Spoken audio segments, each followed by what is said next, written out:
L'économie togolaise a connu une forte croissance, tirée notamment par le secteur portuaire. La croissance devrait être soutenue par le secteur agricole, le secteur de l'énergie et le secteur de la finance, par le biais d'investissements prévus par le Plan national de développement Horizon 2022. Rencontre avec Monsieur le ministre de l'économie et des finances, Monsieur Sani Yaya. Monsieur le ministre, bonjour. Bonjour. Le Togo a gagné 19 places au classement Doing Business. Comment comptez-vous faire pour poursuivre les réformes et améliorer le positionnement sur 2020? Merci. Je voudrais avant tout saluer la vision du chef de l'État qui engage l'action gouvernementale pour l'amélioration du climat des affaires. Et situer donc le contexte. Vous savez que le PND fait une excellente place pour le secteur privé. Le financement à hauteur de 65% pour un coût global, sur un coût global de 4 622 milliards. Donc il est très important pour nous de travailler pour rassurer les investisseurs du secteur privé, et c'est à travers l'amélioration du climat des affaires. Nous avons gagné 19 points, mais vous n'avez pas tout dit. Nous sommes aussi le deuxième pays réformateur en Afrique, et nous sommes dans le top 10 des réformateurs dans le monde. Et je dirais que le chef de l'État est un pro-réforme. Donc, je voulais aussi ajouter que vous n'avez pas parlé aussi de l'indice Mo Ibrahim qui nous classe très bien. L'indice de bonne gouvernance. Voilà, l'indice de bonne gouvernance. Et je vais parler aussi du MCC, où nous avons quand même été élus. Nous avons signé avec eux. Nous avons aussi, disons, avec le Compact with Africa, été l'un des deux pays africains à avoir été choisi.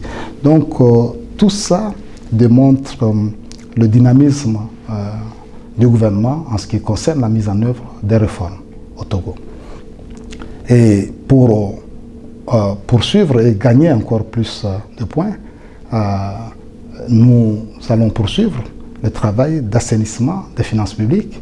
Nous allons poursuivre le travail de réforme sectorielle et aussi de simplification des procédures pour le monde des affaires, notamment par la création des guichets uniques. L'exonération des taxes fiscales. Oui, le Parlement vient d'adopter un nouveau code des investissements qui est destiné à soutenir la mise en œuvre du PND et à accorder des mesures encore plus incitatives pour le secteur privé. Donc nous poursuivons dans le sens des réformes en les approfondissant et en les améliorant. La dette intérieure du Togo est estimée à 25 milliards d'euros. Le FMI et la Banque mondiale vous soutiennent. Quels sont vos rapports avec ces deux institutions? Nous avons d'excellents rapports avec le FMI et la Banque mondiale. Le FMI, nous avons conclu un programme en mai 2017, un programme triennal, justement basé sur un certain nombre de réformes, d'assainissement des finances publiques et de réformes sectorielles. Et ce programme est aussi destiné à améliorer la stratégie d'endettement de notre pays. Il est appuyé par une facilité élargie de crédit, et jusqu'alors nous avons fait 3 revues qui ont été concluantes avec les rapports qui sont disponibles. Le FMI salue l'action gouvernementale dans l'assainissement des finances publiques et dans les réformes. Le FMI vous soutient sur votre démarche d'emprunt auprès des investisseurs? Oui, donc nous avons introduit justement une demande auprès du FMI pour emprunter 500 millions auprès d'investisseurs privés. Ce n'est pas un eurobond, je précise, c'est une syndication privée de 500 millions destinée à faire le reprofilage de notre dette intérieure. Alors pourquoi? Parce que la dette intérieure a été contractée en urgence pour faire face aux défis de délabrement de nos infrastructures au sortir de la période de crise. Et donc pendant cette dernière décennie, nous avons emprunté, puisque il y avait une suspension de la coopération avant. Donc c'est auprès des banques commerciales locales que nous nous sommes engagés pour renforcer et reconstruire nos infrastructures. C'était très important, c'était un prélude à justement ce PND que nous sommes en train de lancer. Il faut justement des infrastructures. Donc aujourd'hui, nous voulons lever 500 millions au niveau des marchés internationaux pour pouvoir rembourser une partie de cette dette intérieure qui se révèle beaucoup plus chère et dont la maturité est plus courte, parce que c'est une dette sur 4 ans ou 5 ans qui finance des infrastructures de 20 ans à 25 ans. Donc il y a une asymétrie. Et donc c'est ça que nous cherchons à corriger, de sorte à pouvoir nous dégager des espaces budgétaires, puisque le service de la dette va diminuer comme nous rallongeons la durée et que le taux d'intérêt va baisser. Voilà le but de la manœuvre. De paradigme. Exactement. Voilà le but de la manœuvre. Nous sommes soutenus par la Banque mondiale. Vous demandiez quelles sont nos relations avec la Banque mondiale. Nous sommes soutenus par la Banque mondiale dans ce cadre, et la Banque mondiale va nous donner une garantie, ce qui va nous permettre de lever les fonds sur le marché financier à un taux beaucoup plus faible que les taux que nous avons avec les banques, les banques commerciales classiques. Une question liée à la monnaie, le franc CFA.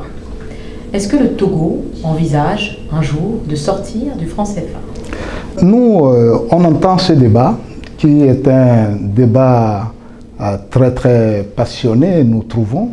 Pour nous, au niveau du gouvernement togolais, nous nous inscrivons dans la logique et dans les orientations données par la conférence des chefs d'État de la CEDEAO, qui vise à la création de la monnaie unique de la CEDEAO.